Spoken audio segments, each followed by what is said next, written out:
This recruit walked behind the line without pants. Because his actions were always wrong, the instructor would punish him. One day when the instructor was inspecting the quarters, everyone stood at attention with stern expressions, but the recruit was smiling. The instructor got angry, but the recruit couldn't control his expression. So the instructor grabbed him by the neck. That made the recruit stop smiling. During the next day's training, everyone else could easily climb over the obstacles, but it was the recruit's turn. He fell right off. Then came the pull-ups. For the chubby recruit, it was a nightmare.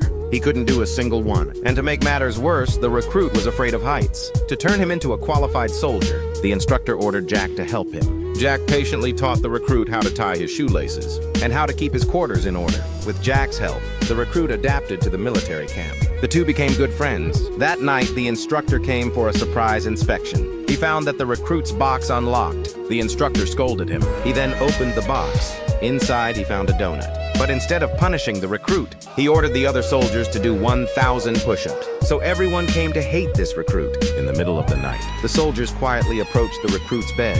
They covered his mouth and wrapped a bar of soap in a towel and whipped the recruit. The recruit let out painful screams, but the others didn't stop. That night, the recruit kept screaming in agony, which kept Jack from sleeping. From then on, the recruit never smiled again.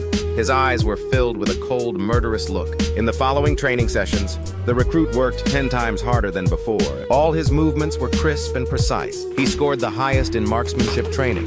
Even the instructor couldn't believe it. The recruit always carefully cleaned his gun. It struck Jack as very odd behavior. One night while Jack was on patrol, he heard noises coming from the latrine, so he opened the door to check. To his surprise, Jack saw the recruit loading ammunition, and he was smiling. Then the recruit stood up. He shouted slogans and performed training maneuvers. The sound echoed through the camp and woke the instructor. As usual, the instructor scolded the recruit, even with the gun pointed at him. The instructor still arrogantly approached the recruit, but this time the recruit didn't back down. He just pulled the trigger. So here's the question. Could you put up with an instructor like that?